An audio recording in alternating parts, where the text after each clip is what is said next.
course. Hello, friends, reptiles, demons just out here looking for a little snacky snack. Like, is that really too much to ask? Now, if you don't know me, there are two things that I really enjoy. One of them is crafts, and the other one is all things hell related. What can I say? I'm just a big fan. Anyway, what that means is when Diablo IV reached out to me and asked if I wanted to create a textile art piece based on their new season, which features a suspicious arcane construct called the Loom, not only did I say yes, I knew exactly what I was going to be making. Looking through some of the images from the new season, I was drawn to this guy and their very cool belt pennant thing. With only 2 colours and strong shapes, I thought this would look amazing as a woven design. The first stage of weaving with any kind of pattern is to create the instructions, or the draft. Some people still prefer to do this by hand on graph paper, but personally I much prefer using the computer as I can easily copy, move and resize elements. This basic patterning is roughly the same regardless of what kind of weaving you're doing. You could even use this as a knitting chart if you wanted. I'll make sure the draft is available if you'd like to use this for some fan art of your own.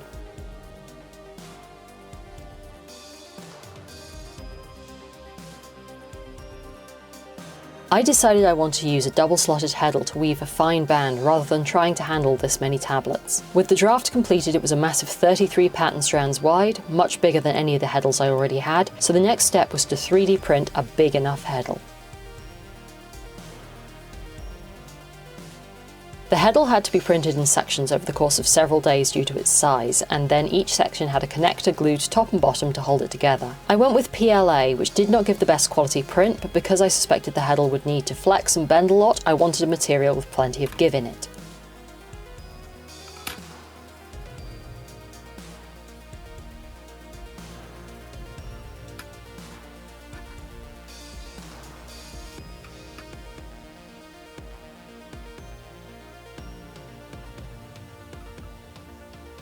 Due to the massive size of the heddle compared to how big I wanted the final braid, I knew the threads would be under a huge amount of tension, so silk was genuinely the best option, as in my opinion silk threads are the strongest by a long margin.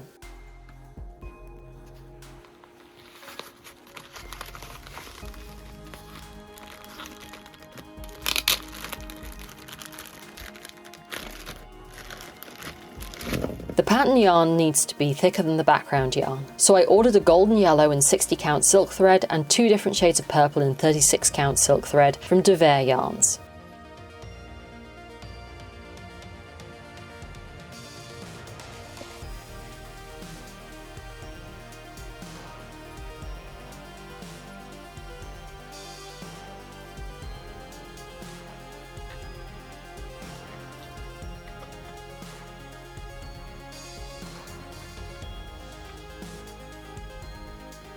The next step was to measure out the warp, or the long vertical threads. I wasn't sure where I was going to weave the band at this point, but my warping board is the back of my big loom, and that was currently in use. As it has been since somewhere around 2018, don't at me, I have regrets. But my Inkle loom is extremely useful for measuring warps as well as for small weaving projects.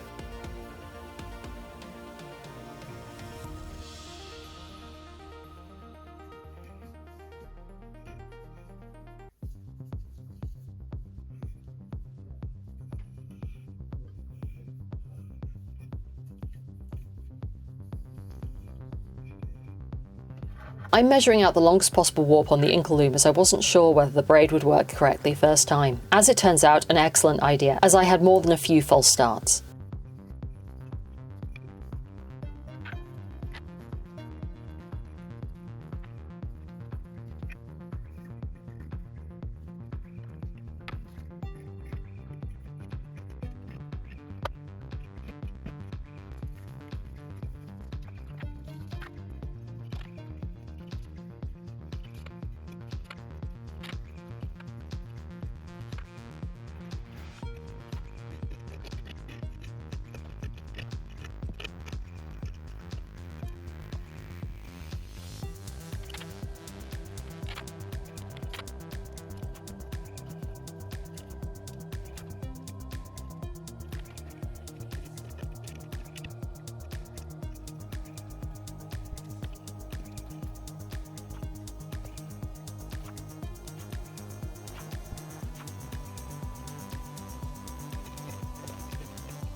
Once each section of the warp is all measured, and yes, you do have to count them to make sure you've done the right number. If you're me, plus a couple extras because you probably counted wrong. They get cut off the warping board and twisted into a loose chain so they can be stored without tangling until everything is ready for the next step.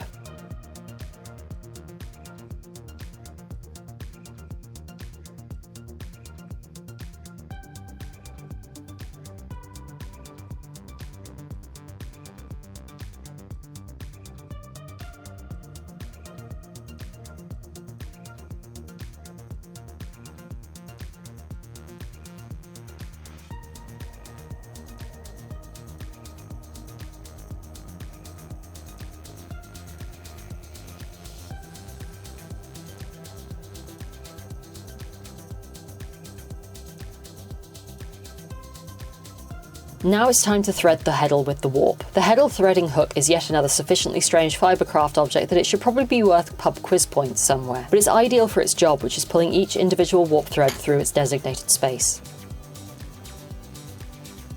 I'm starting with the background colour and threading the smallest and longest slots with one purple thread each, and then I'll go back and add the pattern colour to the middle-sized slots, with one gold thread each. I tend to double up threads on the very ends for stability.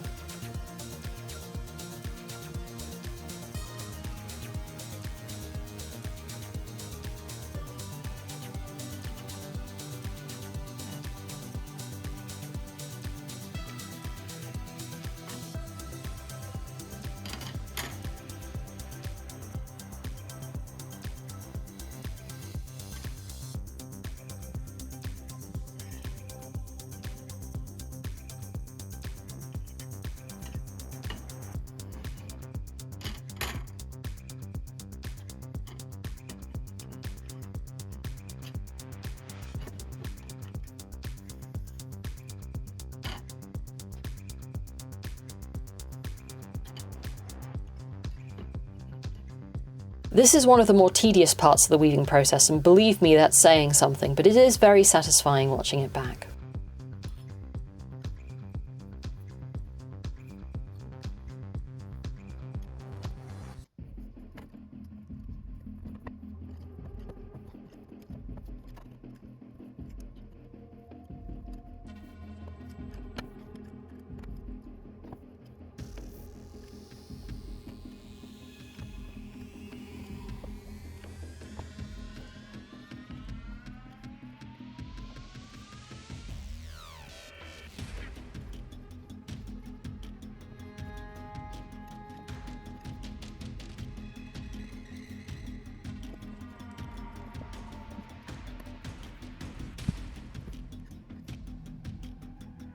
And finally, we can actually start weaving. After testing a couple of ways of tensioning the warp, putting it back on the inkle loom seemed to work the best. And you can see how important both the strength of the thread and the flexibility of the heddle became once weaving was underway. I'm using the purple silk thread double as my weft, the side-to-side threads.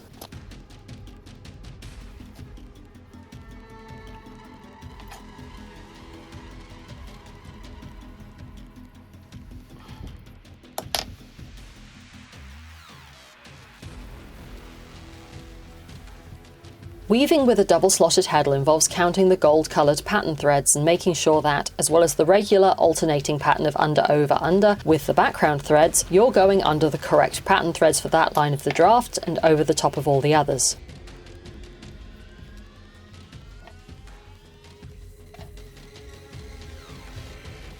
With a draft this complicated, that never repeats, what this led to was many hours of 4, 5, 6, 7,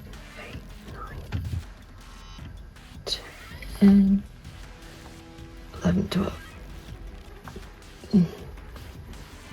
14, 15, 16, 17, 18, 19, 20, 21,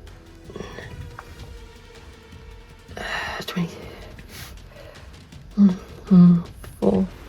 But the actual weaving of the band didn't take that long compared to the marathon effort to get everything set up.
Double-slotted heddles usually have between 3 and 12 pattern threads, so 33, not to mention the size difference between the heddle and the finished band, was a heroic effort I probably won't be repeating, but the results are very impressive.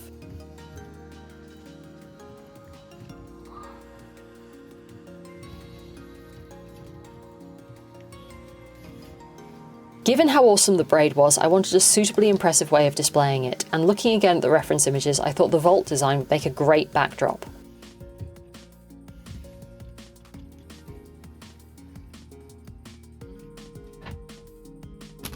So I'm cutting out a large enough piece of felt to use as a backing because the silk fabric I had in the perfect colour is extremely lightweight.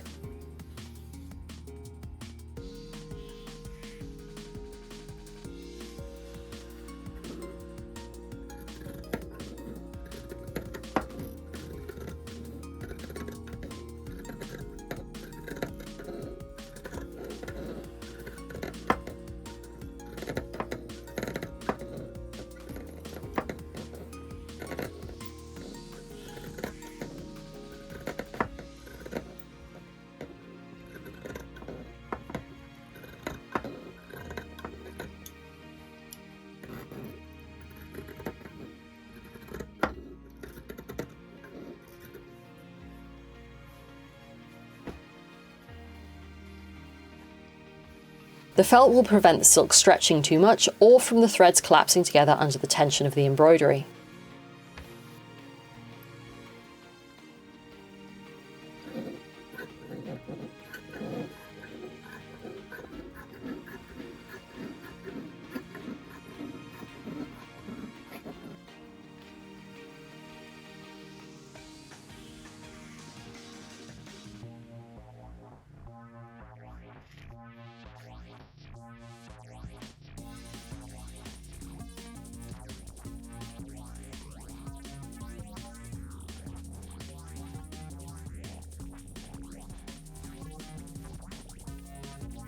I'm using 18 count silk threads this time, and I bought both a true black and a very dark grey to see which one I like better.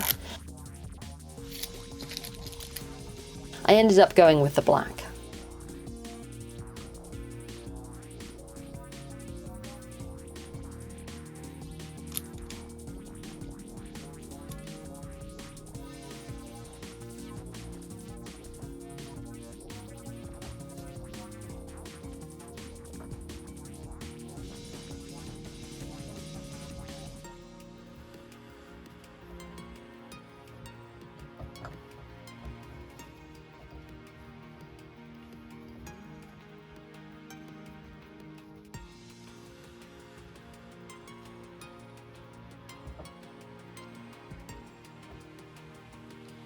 I'm fitting the two layers together into the embroidery stand, making sure it's a nice tension, and then it's time to get to work.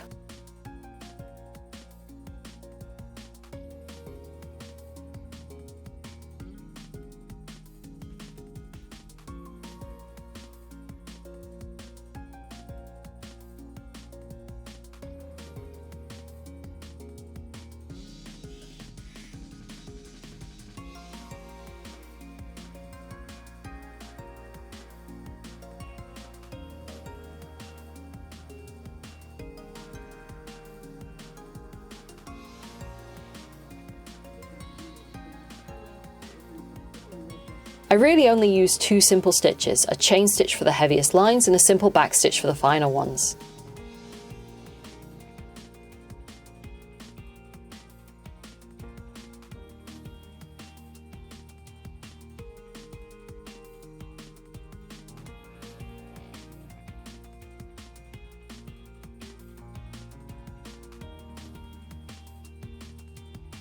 The finished embroidery piece was accented with a little coloured pastel for highlights and a handful of crystal seed beads. And finally I put the whole thing together in a custom finished embroidery hoop for display.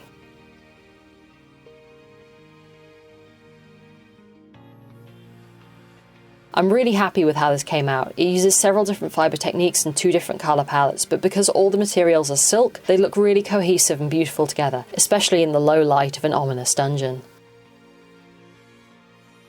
I hope hope you've enjoyed this video. Don't forget to like, comment and subscribe to keep the YouTube gods happy. Follow me on Instagram to see pictures of my cat. Don't forget to check out Diablo 4. The new season is live now and you can play it and you can see the things that inspired this art piece. Sir, no, you don't get to, no. Sir. Oh. Oh, we really didn't like that. Don't forget to check out Diablo 4. Season of the Construct is live now, so you can go forth and see the things that inspired this art piece. And down in the description box you'll find a link to my Ko-fi page. Ko-fi supporters get early access to all of my videos, and I couldn't do what I do without their help. Thank you so much to Diablo 4 for asking me to create this art piece. Thank you so much to you for watching. Dream big, and I'll see you next time.